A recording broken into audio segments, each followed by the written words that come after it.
Hi team, I hope you're all well. Today I am here to do my January wrap up. What a month January was. That was a complicated month, wasn't it? I did start the month off with my first Keep It or Eat It video, which was a very up and down video and resulted in quite a few DNFs. And the DNFs did not stop there for the month. They kept coming. So it was a very up and down month. As far as genuine stats are concerned, I did manage to read a grand total of 20 books. And one of those I'm actually not going to mention in this wrap up because it is for my next Keep It or Eat It, which I'm currently filming. And I did finish it in January, but it's for my February Keep It or Eat It. So I'm not going to mention it in this wrap up. It will be mentioned in I'll mention it in my February wrap up, but otherwise it is part of January's wrap up as well. So it is still 20 books, but I'm only going to be telling you about 19 of the ones that I actually finished and then all of my DNFs as well. Which in total I had 6 DNFs in January. It was a lot. So it is what it is. I did alright, I think, in general. I think I did okay. I read 7,215 pages in January and listened to 155 hours. And yeah, I think it did alright. It was a mixed bag, that's for sure. I'm not going to go through my thoughts on all of these books with you because for the most part they are in vlogs. If there's a book that I've read that isn't in a vlog, because I'm fairly certain there's at least one on this list that wasn't featured in a vlog, I will let you know my full thoughts on it. But otherwise I will just be starting from my DNFs and then I will go up in rating. So we will end on my 5 stars. We'll start on my DNFs, we'll end on my 5 stars and do it that way round rather than the order that I read it in for the month. I can let you know what video it's for when we're going through. So if you wanted to go back and watch the video, you can do. So my 6 DNFs I do own 4 physically, and then I've got another 2 that I did DNF as well. One of which was an ARC and another one was for Winterween, if I remember correctly. So we do have Evocation by S.T. Gibson, which was obviously part of the Keep It or Eat It video. I did DNF this one, sadly, after loving Odd Spirits, and I am still gutted about it. I have soft DNF The Teller of Small Fortunes by Julia Leong. This is going to go back on my shelves for the time being. I just don't think I was in the mood for it at the time, so I will give it another go at some point. But in general, it's a soft DNF. I also DNF'd God Killer by Hannah Kaner, also for Keep It or Eat It.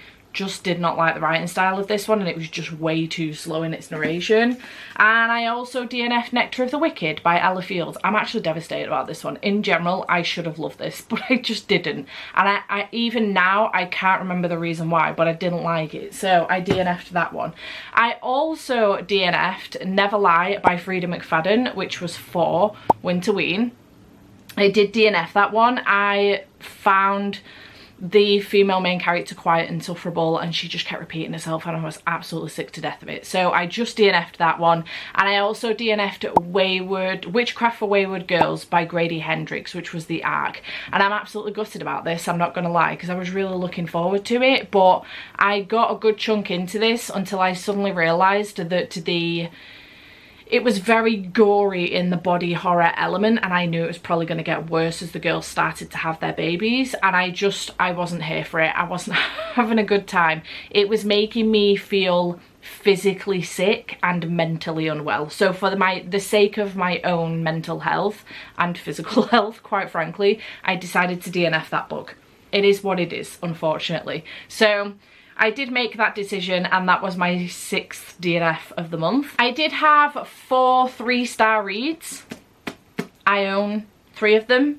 One of them was on my Kindle. So the Full Moon Coffee Shop did get a 3-star rating. I liked this. I just didn't love it as much as I have loved the Kamigawa Food Detectives, for example, which is another translated fiction which I have thoroughly enjoyed.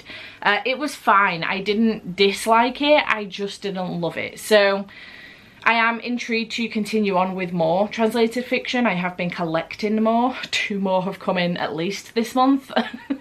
So I am excited to continue on, but I did not love this one, unfortunately. I did read this one during the trying to complete some goals video that I did, so if you wanted to check that out, I'll leave a link to it up here. I did manage to complete a handful of goals and I had a very good time. It was when Andy had flu and I was camping downstairs. The next lowest rated one was The Final Scene by Steph Nelson. I gave this one 3.5 stars. On Core Pilot got a 6.43, and I liked this. It was good. It just went in a direction I wasn't anticipating. I did not love it, but I liked it. It was a good time. It was thoroughly entertaining, very fast paced, and I had a good time with it. Very bizarre. Not what I was expecting at all, but I had a good time with it nonetheless. Then another 3.5 stars with a 6.71 on Core Pilot was Aria of the Beach Forest Volume 2. I'm really enjoying this series so far. I did just feel like this one was maybe a little bit of a filler, and I am intrigued to see what happens next in Volume 3. I'm really enjoying it. It's very, very cute, and I'm just having a good time with this. It was good. And then the last of my 3 stars with a 6.86 rating on Core Pile was Stay With Me by Brooke Montgomery. I picked this one up in the hopes that I would find myself a 5-star read, and I just did not. I thought that this was going to guarantee me a 5-star read, and it didn't, and I was absolutely devastated by this turn of events, because so far I've read 4 other books by Brooke Montgomery in this series and they were all 5-star reads. So I was like, there is no way she's going to let me down now. Book 2 in this series, 5 stars surely. Unfortunately not. The plot of this is that it's best friend's brother, but also that she falls pregnant with another man's baby, and they are so much so into each other. It's been like a long-term thing. They're so much so into each other that he just goes along with it, and that's the whole premise. However, the whole, you know, accidental pregnancy by somebody else thing doesn't come in until very late on in the book, and I was waiting and waiting and waiting and waiting, and I was like, what are we doing here? Have I read the synopsis wrong? Until eventually it did kick in, but it just took way too long, and then the ending was very rushed. The pacing of it was just very off for me. I am sad about it, but it is what it is, unfortunately. The last book in this series does come out in March, if I remember correctly. If I'm wrong with that, I'll put the date on here, and I am getting an arc for it, so hopefully that will come in soon. Hopefully that will be a 5-star read. Okay, straight up 4-star reads, no 4.5s, I'll do those separately. We do have 7 of them, only 5 of them I own physically. One of them is an arc that wasn't featured in a video. I was reading it in the background of my Keep It or Eat It episode 1, because I wanted to get it ready for release day. So I was reading it in the background of that video. So with a 7.21 on Core Pile, I did read A Rover Story by Jasmine Wager, which was featured in the Keep It or Eat It video, and I liked this. It was a good time. It was very cute. I'm glad that I've read it. As soon as it came in, actually from Al Craig Jr., I was very excited about this one, and I did have a good time with it. It was very, very sweet. Then I did read Home Office Romance, which was a manga. It was on my NetGalley shelf, so I ended up reading that one. That was again during the Complete Some Goals With Me video. I ended up picking it up on a whim, and I actually had a really good time with this. It was really, really cute. I did give it a 7.43. It's following these 2 people who end up working from home during the pandemic. They live next door to each other, get to know each other, and build a romance. It was really, really sweet. Then with a 7.57, I do have Lore Olympus Volume 7. I do always have like a 5.4, 5.4 kind of thing with this series, but I do enjoy it nonetheless. I have made the decision, I think, from here on out. I've been collecting the Illumicrate ones, but I've made the decision, I think, from here on out, now that I'm kind of like spending this time looking at my shelves and being like, do I really need the special edition books of that series? I have suddenly realised that I don't think I want to collect these anymore from Illumicrate. So I do have up to volume 6, maybe volume 6, yeah, I do have up to volume 6 from Illumicrate with the sprayed edges and alternative covers, I think. So I'm gonna have to try and find some way maybe of unhauling those, because they take up a lot of room on my shelves, and I don't think I'm gonna reread them ever. So I don't know, I think, you know, because you end up waiting as well, because they do 2 at a time now, so you end up waiting then till the next one comes out. So I've been waiting for like volume 7, but I've had to wait until volume 8 is being released, and now Illumicrate are doing their release, but volume 8 will be out before those 2 come in. So I've already had volume 7. I was gifted this one for my birthday by Amanda, so thank you, Amanda, for this one. And then I will have already read volume 8 by the time the Illumicrate ones come in. So I've never actually read my Illumicrate ones. It's just getting really silly, do you know what I mean? So at this point I think I'm going to stop collecting those ones. But yeah, I did give this one 4 stars. It was a good time. Then I did read Gunner's Mercy by Calla Riley. This one did get a 7.71 on Core Pile, of 4 stars, very good 4 stars, and I really enjoyed this. This is the arc that I ended up reading during Keep It or Yeet It, but wasn't part obviously of Keep It or Yeet It because it was an arc. And I had a good time with this one. It was a motorcycle romance. We were following Sloane and we were also following Gunner. And basically she ends up getting a job at the garage that is part of the MC. So they run a, you know, reputable business. In the background of the business that they do that is not reputable, the garage is a very reputable part of their business, and she ends up getting a job there.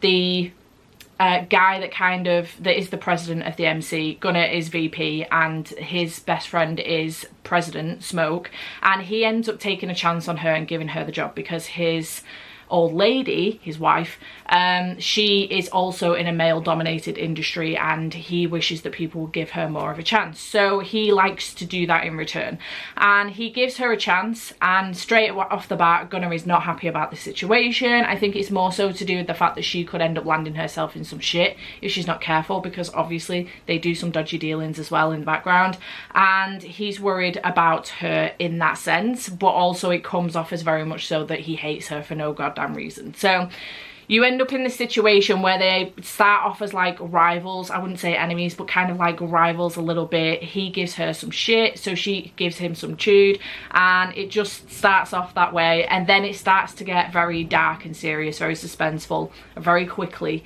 and the romance then comes into play, and I really enjoyed it. I had a very good time. If you are a fan of Sons of Anarchy, you will like this book.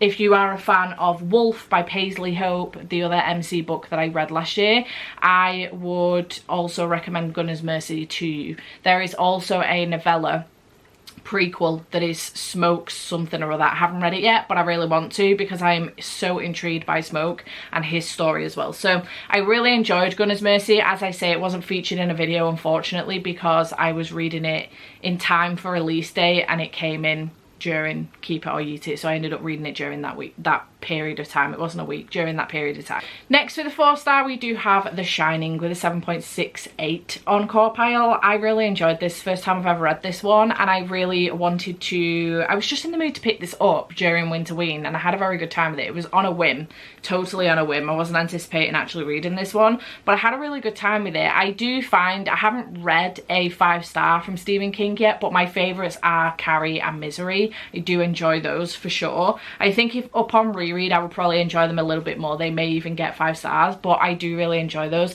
This one was very good, a very good contender. I prefer it to the movie. I think this was more frightening than the movie. I don't find the movie that frightening, to be perfectly honest, but obviously it is a product of its time, so I had a very good time with this one, 4 stars. Then with a 7.93, I did read That's Not My Name by Megan Lally. I really enjoyed this. This was very, very good. I ended up reading this one for the 24-hour timer challenge that I did at the end of Jan, and I had a very good time with it. This is definitely a in one sitting kind of book. It is a mystery thriller, and it was a really good time. Very fast-paced. Excited to read more from Megan Lally. I know she's just had the audiobook been released for her next book, and I'm really looking forward to giving that one a read. And with the same rating, I read Forget Me Not by Julie Soto. This was not part of Keep It or Yeet It, but it is a subscription box book, so it was nice to make my way through some of these outside of Keep It or Eat It as well, also part of the 24-hour time challenge video, and I had a good time with this one. I really liked it. I think that it helps that I'm currently in my wedding planning era, so that was a lot of fun because it is about a wedding planner and a florist. They went on a lot about the flowers, I've got to say. It was a little bit too much for me, but in general I really enjoyed this. I had a very good time with it, and I would read more from Julie Soto in the future. I do think I'm going to unhaul this edition though, and if there is ever a point in which, you know, it's on sale or whatever, I might get the other edition, the paperback that I went on and on and on about in that 24-hour time challenge, this one, because I just prefer the cover. It's so much prettier than this. I do not like the cover of this at all. It is pretty, but I think I would want to get the other one. So regardless, 4 stars, it was very good. And then my 4.5 stars, I did have 7 of these. There wasn't, I think, the same amount as what there was of 4 stars, which is pretty good. Not too bad at all. So with an 8, which means it just got 4.5 stars, I did read Love on the Brain by Ali Hazelwood. I really enjoyed this one. I had a very good time with it. It was for Keep It or Eat It, so it was part of that episode, and clearly this was a win in that episode, and I really enjoyed it. I just love Ali Hazelwood's writing style. It's so easy, and I seem to always have a good time with her books, unless they're novellas. I've only read one novella from her, but I did not enjoy it at all. So I am now anxious about her other novellas. I know she's got two more in that bind up that I've got, and then she's got the Christmas one that I know everybody has enjoyed, which is good to know, and then To Can Play That Game, whatever that new one is called that has only come out on audio, that one as well. But I will read them at some point. I do like to keep at least one back so while I'm waiting for the next one to come in, but I know Deep End is coming very soon, and I do have Not in Love sitting on my shelves unread. It's the only one that I've got from her that's now unread, so I may read that one soon. In fact, Literature's coming up very soon, so maybe I'll read it for that. But yeah, Love on the Brain at 4.5 stars. Then with an 8.7, I did finally finish Iron Flame by Rebecca Yarros. This derailed my final book support group vlog, so it's in there, but it did derail my final book support group vlog. It's because it was the run-up to Onyx Storm coming out. It was coming out that week, and everyone was very excited, and I was like, you know what, I think it's about time I came back to this book. I was 295 pages in. I had been for 14 months, and I went back a couple of chapters and then made the decision to just try and smash my way through this, and I'm glad that I made that decision. I have made the decision to put Iron Flame back on my shelf for the time being. I know some people will be disappointed with that decision because you're probably waiting for my thoughts. If you care about what I think about books, to be perfectly honest, if you do, you're probably waiting for my thoughts. I will be honest with you, I did say it at the end, I think, of final book support group, but I'm going to say it again. I have made the decision to put Onyx Storm back based on 2 things. Number 1, I don't know how it ends, but I am aware of how it ends. Not what actually happens, but you know, how the ending happens. Does that make any sense whatsoever?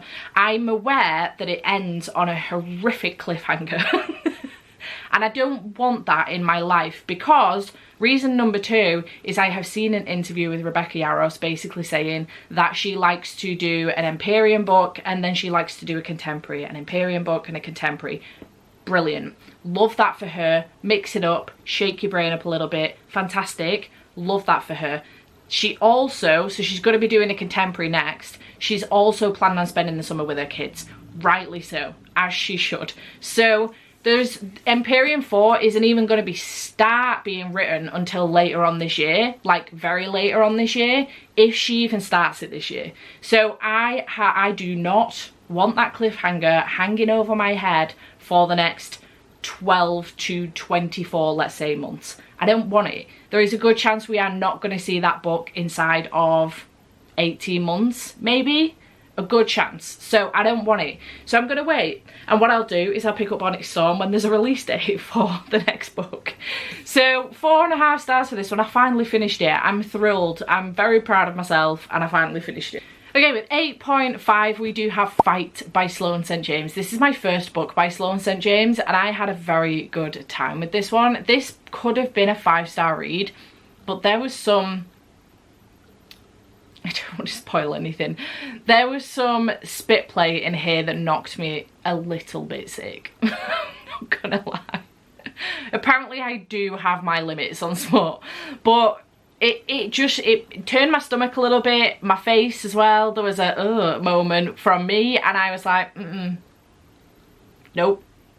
No thank you. But otherwise, this was a fantastic firefighter book, and I really, really enjoyed it. And it was actually very prevalent for what was happening at the time when I was reading this as well, with the fires that were going on in LA. So it was really interesting to read, and I had a very good time with it, and it did get 4.5 stars, and I want to continue on with the series. I just haven't had time to actually sit and physically read something because there's no audiobooks for these at the moment. The next one is Paisley Hopes, and I'm so excited about reading it. So yeah, looking forward to reading the rest of those. Then with an 8.57, I do have The Little Things in Life by Catherine Hapker and pictures by Mike Wall. This was very cute. Usually Winnie the Pooh books are guaranteed a 5-star read, but not all the time. The poetry ones that I have didn't get 5 stars from me.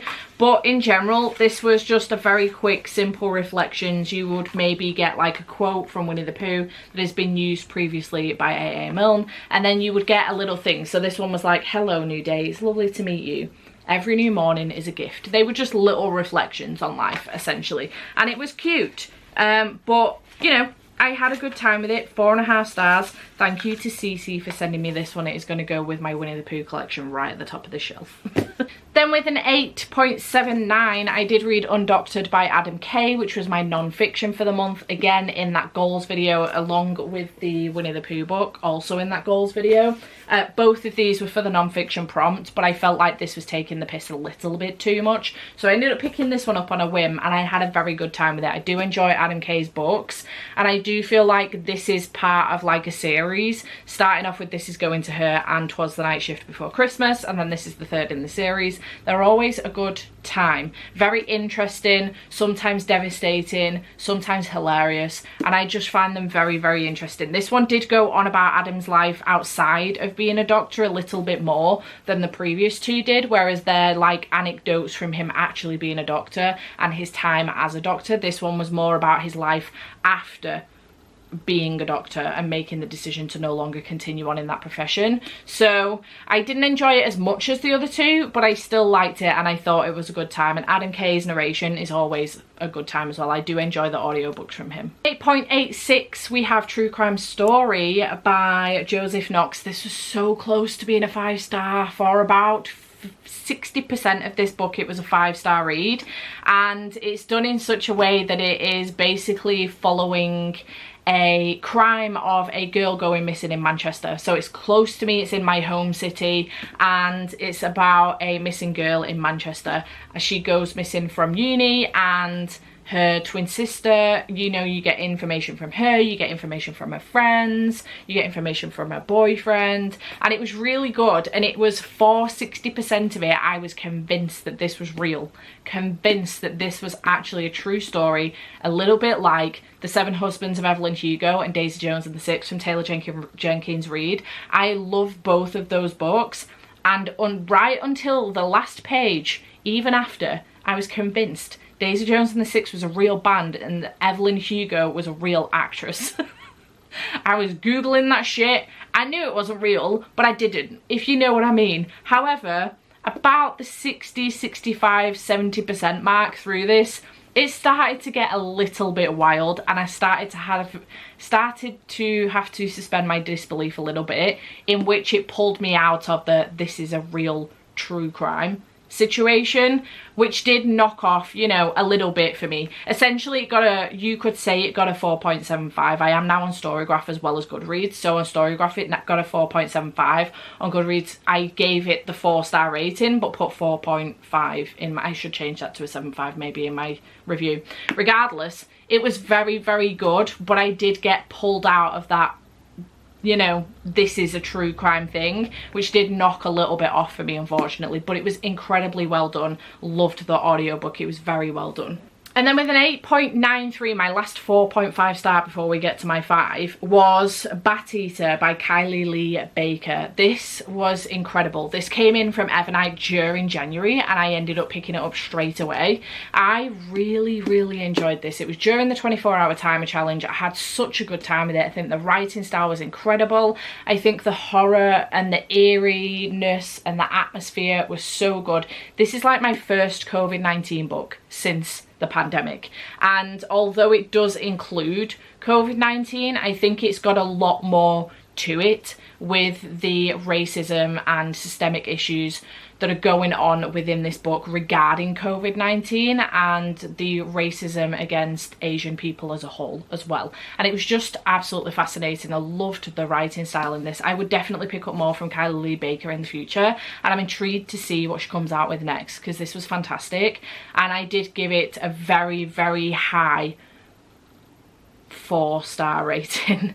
It's gotten a 4-star obviously on Goodreads. It got a 4.75 on Storygraph. I wanted to give myself the flexibility because this could go one of two ways, which I did explain in the 24-hour vlog, but it could go one of two ways for me. I could in a couple of weeks forget the entire plot of this book, or I could this could linger in my brain, a little bit like We Used to Live Here by Marcus Cleaver and also Episode 13 by Craig DeLuey. Both of those books are still lingering in my brain very heavily after I read them last year, and they should be upgraded to 5 stars. In fact, I need to do that after I finish filming this. They should be upgraded to 5 stars, and I think this book could go one of those two ways, and I think it's probably going to go the route of a 5-star read. So, you know, for now, it's a 4.75, if you like, but it probably will, in a few months' time, become a 5-star read. So I loved this, absolutely fantastic. It was very good, and I would recommend it. It was short as well. And then last, but by no means least, my only 5-star read of the entire month, and it was very late on in the month as well. I think it was like my,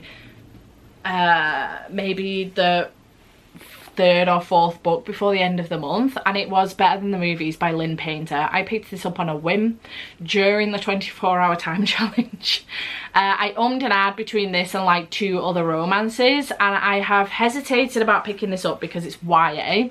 However, what I will say is that this is very reminiscent, and I did say this again multiple times in my 24-hour vlog, it's very reminiscent of To All the Boys I've Loved Before by Jenny Han, which I fucking love. So I'm bound to enjoy this on that basis. I loved the writing style, I loved the characters. It was very messy, but in that YA sense, you know, where you're just like, oh, I cannot believe she's just done that, what is she doing? But you know, if you go into a YA expecting it to be a YA, then you're like, okay, no, yeah, that makes sense, because, you know, she's 18, of course she's done that, that's what she's done, or of course she said that, she's 18. When you go into an adult and then the adults start saying it, like a 28-year-old, it's really fucking annoying, because you're like, you should know better. You have 10 more years of life experience than this girl, what are you doing? When you go into a YA and they seem to have more life experience and it becomes kind of more new adult in your head, I don't mind it that way, but the reverse, I hate it. Regardless, I went into this knowing it was a YA, expecting it to feel a lot younger than it was, and I actually really enjoyed this. I gave it 5 stars, I loved it. I now want to pick up everything by Lynn Painter. Regardless of age. So I had a fantastic time with this, and I'm very excited to pick up the next one, which is Nothing Like the Movies.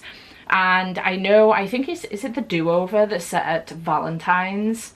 So I kind of want to pick that up for Literature Readathon as well. So yeah, loved this one, 5 stars. I had 1 5-star read, unless of course this does get upgraded to a 5-star read. So I did officially only have 1 5-star read for the entirety of January, but it could be 2, but we'll see. Again, but though, both at the end of the month, both of them in that timer challenge. So, and as I said, there is a 20th book that I did read in January. It was at the very end of January. It was the last book I read, and I finished it on the last day of January, but I'm not going to mention it here. I will save it for my February wrap up, because it is for my next Keep It or Eat It, and I don't want to spoil the book now for that video, if that makes sense. So you will see that in a wrap up. It will just be in a February wrap up. It's just the way it's fallen, unfortunately. I wanted my graphic on Instagram to look right and have the 20 books on it. So I made sure I finished it before January was up, and then I was like, didn't think this through, did I, for my wrap up. It is what it is. But let me know in the comments down below, did you read any of these books? What was your favourite book of January or your worst book of January? Let me know. Do you agree with any of my DNFs? It is what it is. By now you've probably seen my keep it or yeet it. I will have linked the videos up above, but I will leave them all in the description box down below of the vlogs that I did in January. If you wanted to check them out, if you'd missed any. That keep it or yeet it was a lot of fun, I've got to be honest. And I did have a good time. I was anxious for a good portion of it because I was doing a lot of DNFing, but I had a good time. So if you wanted to check it out and you haven't done so yet, I would recommend that one, to be fair. That 24-hour time challenge was chaos as well. But yeah, I hope you have enjoyed this video, and I will see you in whatever comes next. Bye for now.